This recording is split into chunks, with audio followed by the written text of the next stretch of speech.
Welcome back, everybody, to the Baltimore Orioles franchise here on MLB The Show 21. Today, our Orioles are finally back in the playoffs as we kick off the ALDS today against our rivals, the Toronto Blue Jays. We beat Toronto in a Game 163 in the last episode, 5-0, in order to officially clinch the American League East. But the Blue Jays answered back, winning the wildcard game over the Houston Astros with a complete game performance from starting pitcher Jack Flaherty.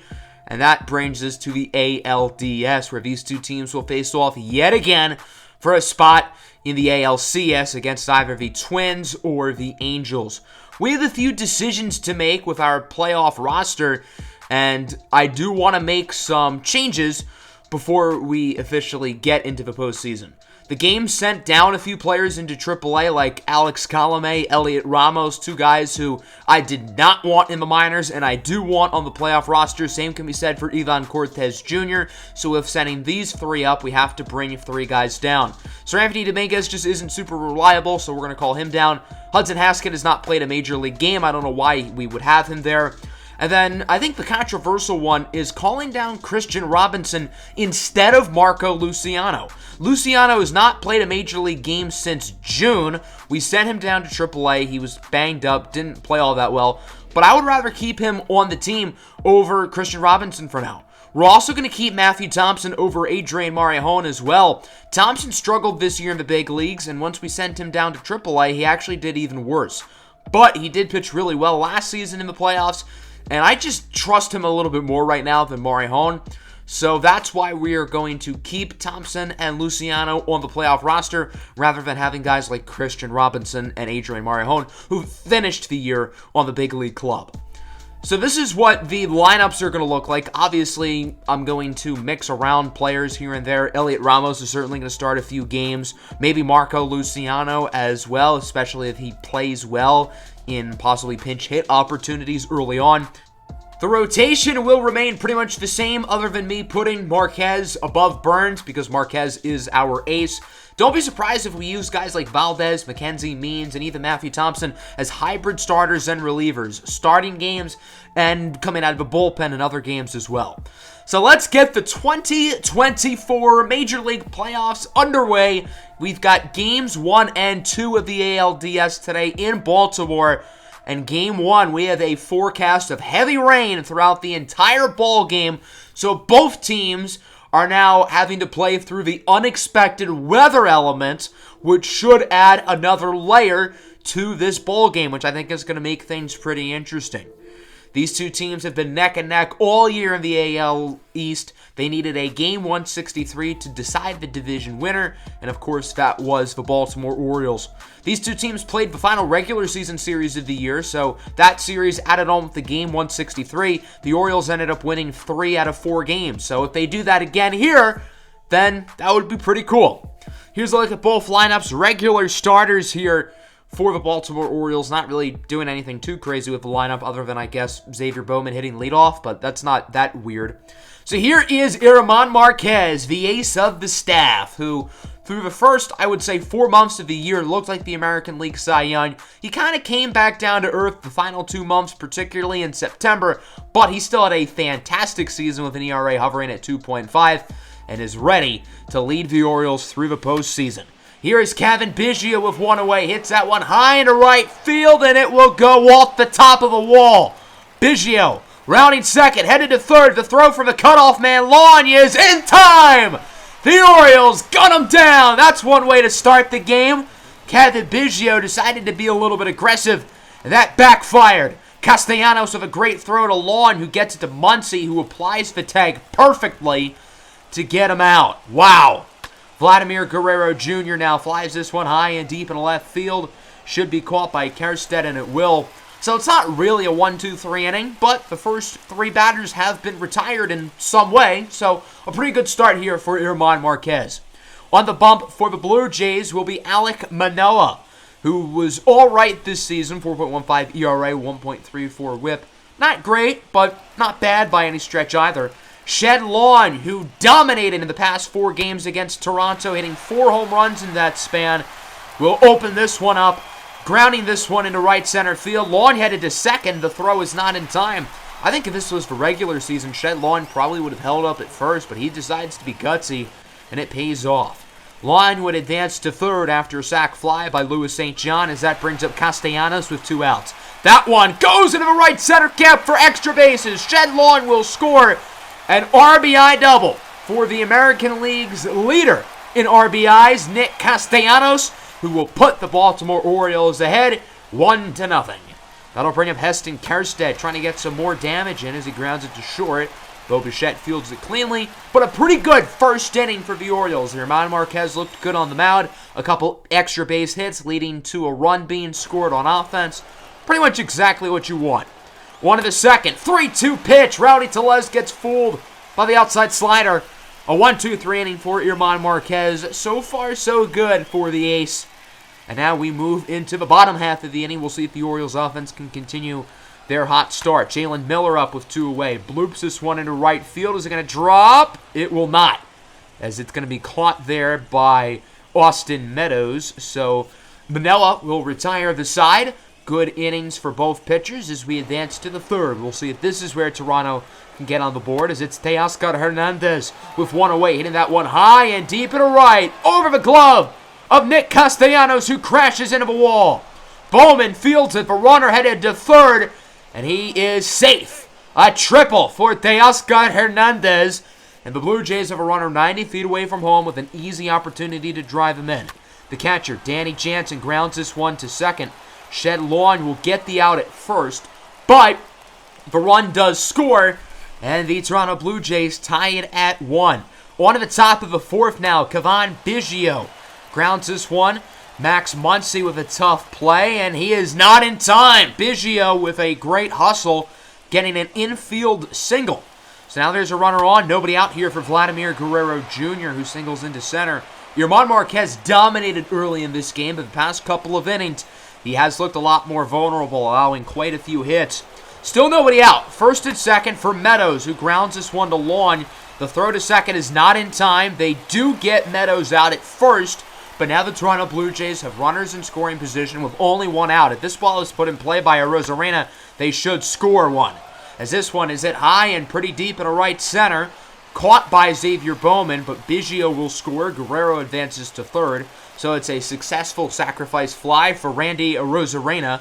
Run scores, and the Toronto Blue Jays take their first lead of the game 2-1. Tellez lines it into left. Kjerstad makes the play, but the Blue Jays add another run to the scoreboard as they will make it a 2-1 ball game. Let's go to the bottom of the fourth.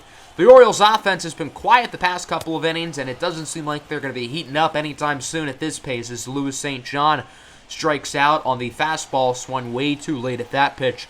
2 gone now for Heston Kjerstad. This one is lined into left field. Going Papo. Baltimore's first base hit since the first inning. It is a 2-out double for Heston Kjerstad. And now there's a runner in scoring position. A huge opportunity here for the catcher, Adley Rutschman. Count is full. Kjerstad on second. The pitch from Alek Manoah.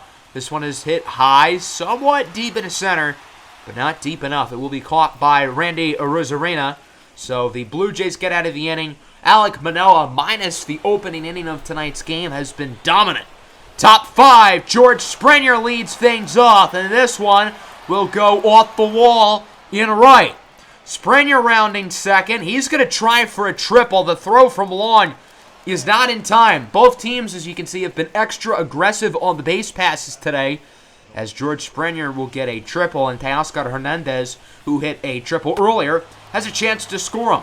Shed Lawn is going to try to get the runner out at home. He is unsuccessful, so Springer is safe at home. Teoscar Hernandez is safe at first. A costly decision there by Shed Lawn, but it doesn't look like it's going to backfire. Marquez would get out of the rest of the inning, finished off by a Cavan Biggio fly out to left, caught by Kjerstad. I have to imagine that will end German Marquez's day. Started off really well, but he's allowed a run in each of the past 3 innings, so I think Baltimore would be wise to go to the bullpen for the rest of the way. Alek Manoah is still dealing as he gets Jalen Miller to strike out on the changeup. Kahneman Sixto is now up. He's going to bloop this one into right field. It will drop for a hit. So Sixto is aboard with 2 away for the top of the order, and it's going to be Xavier Bowman up to bat. 0 for 2 in his postseason debut. Lines this one nicely into left field, but it is going to be caught by Teoscar Hernandez.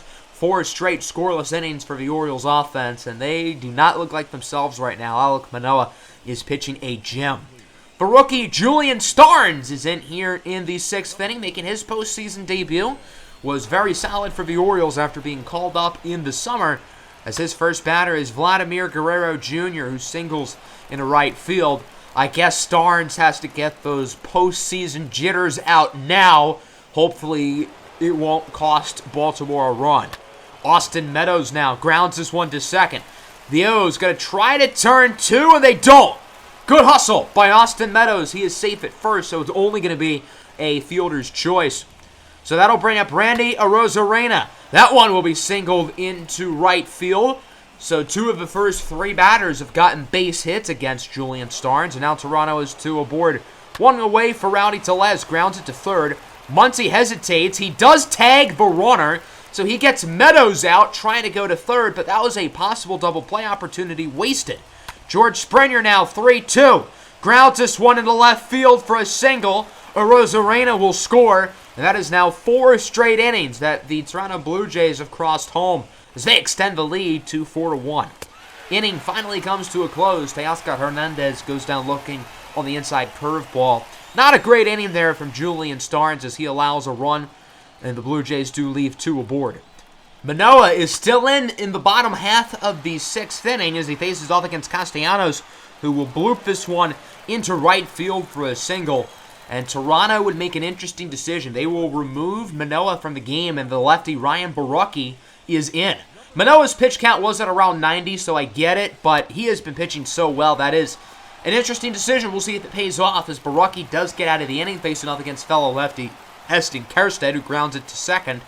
So still, the Orioles offense just does not look like themselves at all with 3 innings to go. It is a 3-run game. Amir Garrett is in for the O's, has had an outstanding season in Baltimore and Cincinnati, and he would get through the lineup 1-2-3, finished off by a strikeout against Cavan Biggio. Good work for Garrett, the first inning since the second in which Toronto does not score. Bottom 7 now. Adley Rutschman leads things off, swings at a pitch he shouldn't have. The Orioles have to be more disciplined at the plate. Being down by 3, they really have to play their best these final few innings if they want to win the game. 2 gone for Jalen Miller. Grounds it to second. A 1-2-3 inning for Borucki. I don't know why Baltimore's lineup has played so bad. Are they rusty because they haven't played for a few days? That'd be my only reasonable explanation.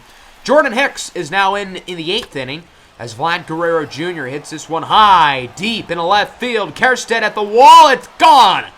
The first home run of the game for either team. A solo shot by Vlad Guerrero Jr., and the Toronto Blue Jays extend the lead even further as it's now 5-1. Hicks would get his revenge, striking out Randy Arozarena a couple batters later, and that'll send us to the bottom of the 8th. Blake Treinen is in for Toronto. He's had a great season with the Jays, but the Orioles have hit well against him this season. Ivan Cortes Jr. checks in as a pinch hitter, replacing Carmen Sixto. 1-2 pitch. He goes down looking. I think Cortez wanted to do his drag bunt, but with 2 strikes, he wanted to be a little bit more disciplined, and obviously that backfires. Another pinch hitter, Elliot Ramos, will replace Xavier Bowman. 2-2 pitch for Ramos. Grounds this one down the line, but Rowdy Tellez makes the play. Ramos was outstanding last year in the postseason, but not a great start there, and we go to the top of the 9th. Travis Lakin's just trying to pad the bleeding here. It's already a 4-run deficit against Baltimore. Leadoff bat is George Springer. He hits this one high, deep into right field. The Blue Jays have had a few what would have been home runs taken away by the high wall in right field, as it's going to be a double for Springer. That'll bring up Danny Jansen, now lines it to third. What a play by Shed Long. Now he throws home. Rutschman will throw to first, and they still get the out. I don't know how that worked. Shed Long kind of assumed that George Springer was going to go home. He didn't. And, well, I guess it worked out because the Orioles still somehow got the out. Bo Bichette draws a walk. So now runners on the corners, 2 away. Cavan Biggio will fly this one into right field. Castellanos under it. So Lakins gets out of the jam. But the Orioles need at least 4 runs in this inning to keep the game alive. Considering they have not scored since the first inning, I wouldn't be overly confident about that. Carson Fulmer is in to finish things off. 2 gone here for Heston Kjerstad. The last hope here for the Orioles. This one is going to be lined into left field. It'll go for a hit. So Heston Kjerstad is going to keep the game alive a little bit longer. The Orioles came back down 5 against Toronto earlier in the season, so I guess you never know. That'll bring up Adley Rutschman, who hits this one high, deep, into left field. That ball is gone!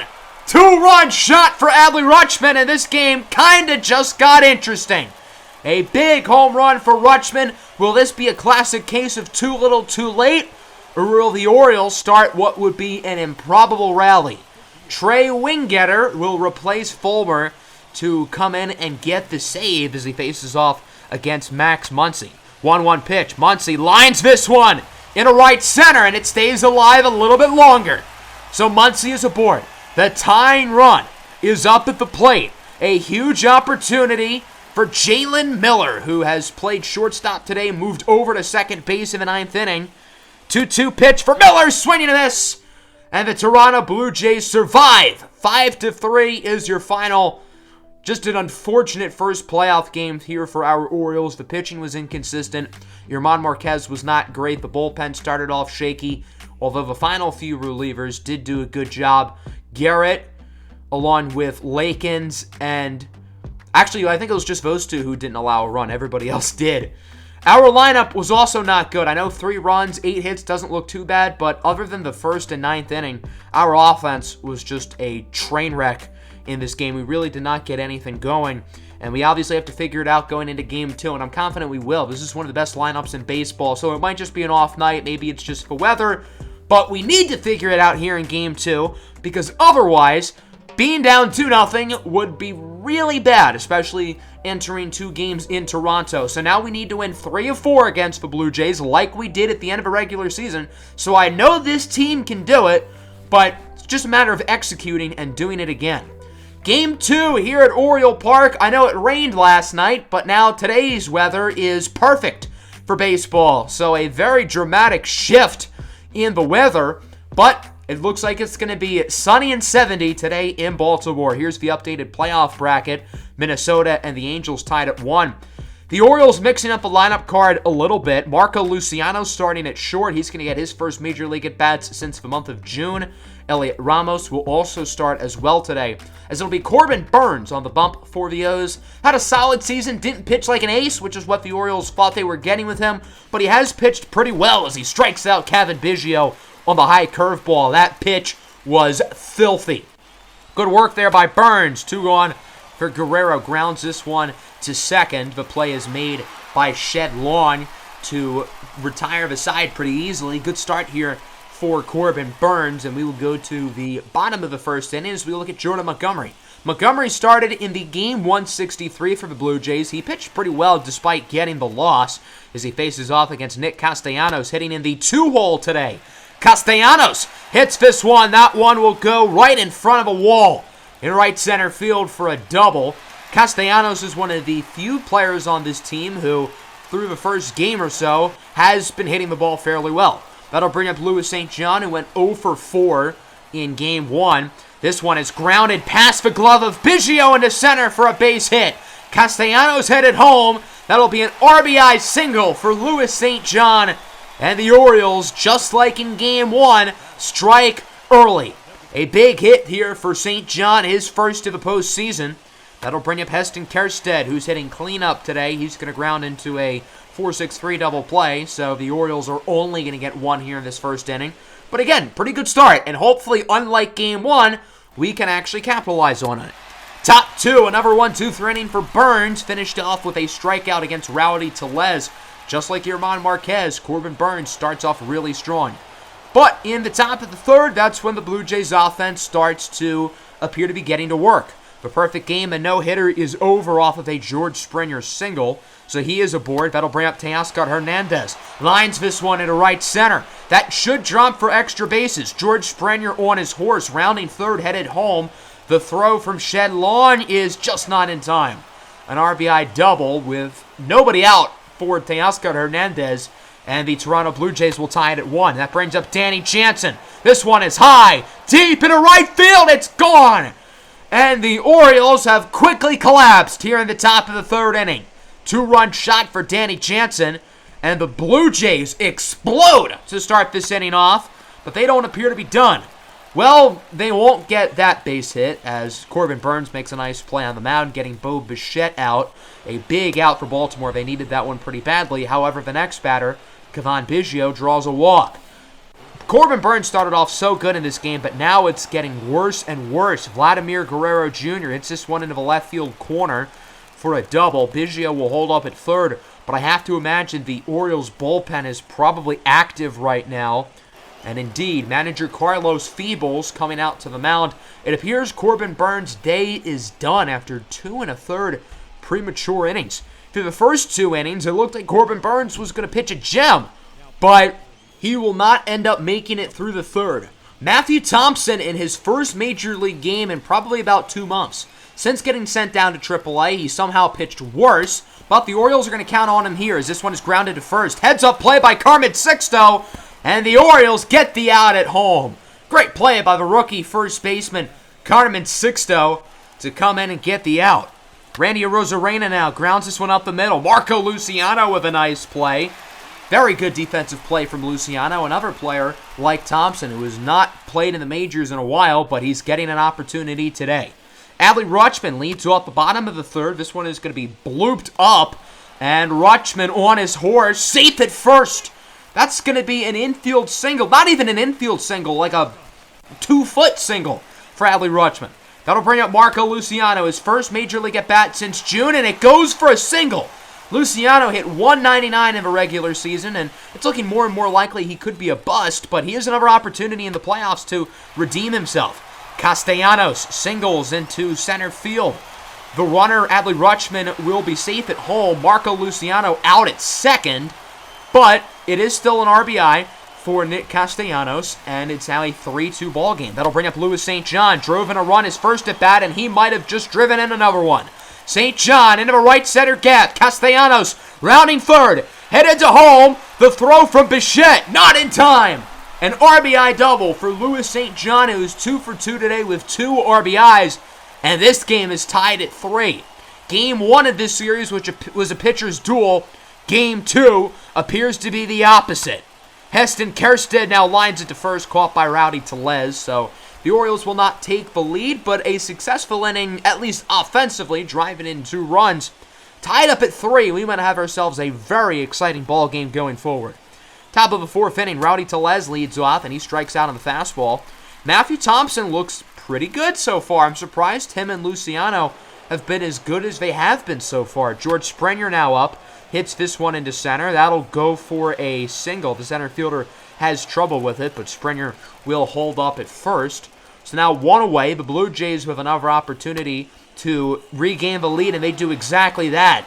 Teoscar Hernandez with a 2-run shot into left field, and pretty much exactly what the Orioles did in the bottom of the 3rd inning. All of that damage has been reversed off of the 2-run homer by Hernandez to put Toronto right back up by 2. 2 away for Bichette. He singles into center. For whatever reason, he decides to go to second. I love how Marco Luciano at short just lackadaisically throws it to second because he knows the Orioles are going to get the out. No clue what Bichette was doing, but still a strong inning for the Blue Jays as they score 2.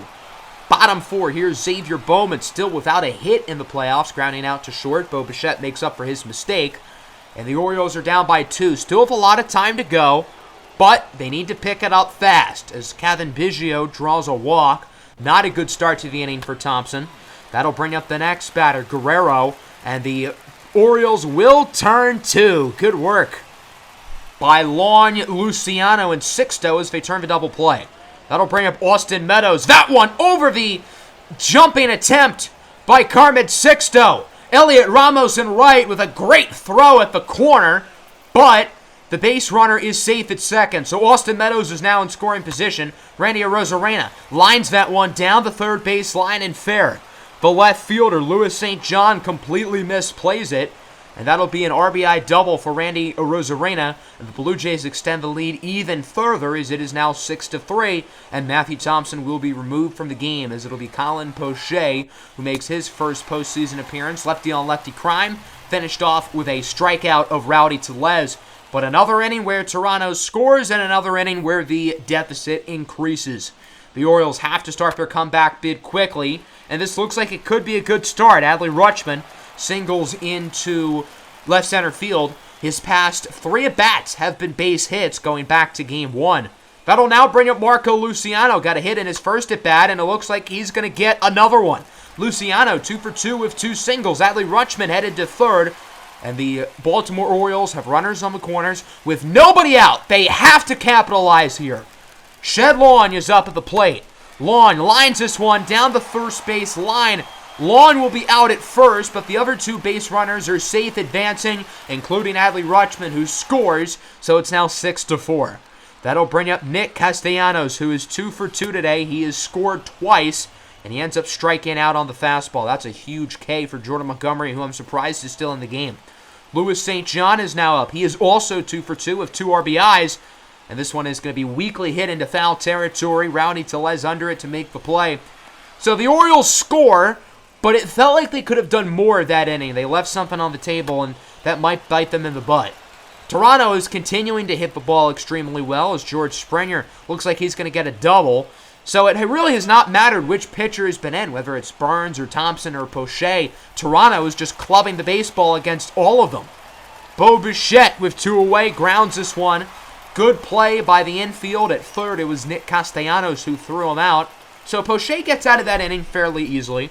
But the Orioles are still down by 2, and they only have 4 more tries at the plate. We'll see if they can get back in it.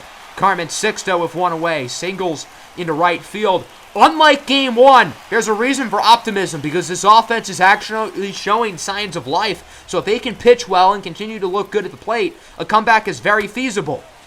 Now, part of that is they have to take advantage of when runners are on base. They definitely do not here as Elliot Ramos grounds into a 5-4-3 double play. Really worst case scenario there. Can't have that. So now we go to the 7th. 3 more innings. That's all is in front of the Orioles being down in this series 2-0.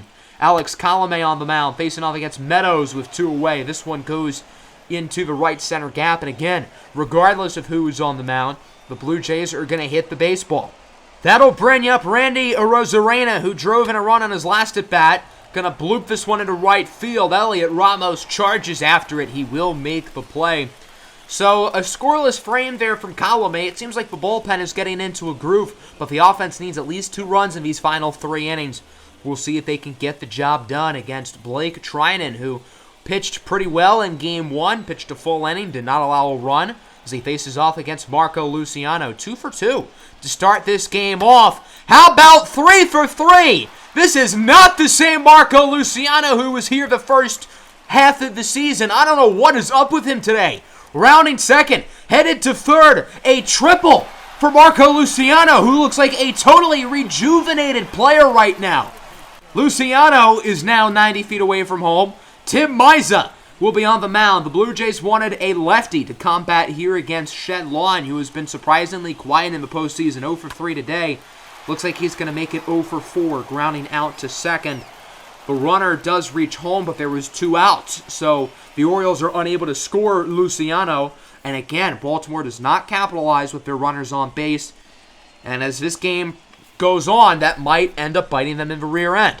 Amir Garrett checks in the 8th. He had a good Game 1 performance, not allowing a run in 1 inning of play as George Springer grounds it to short. I don't know what Luciano is doing. He was just lollygagging out there. I don't want to get too mad at Luciano because he's been great today, but had to hustle there. Doesn't look like it's going to matter as the Orioles return the double play on the very next play, so Luciano not charging after the ball will not end up mattering. Garrett is fired up going back to the dugout, but this offense has to do something now.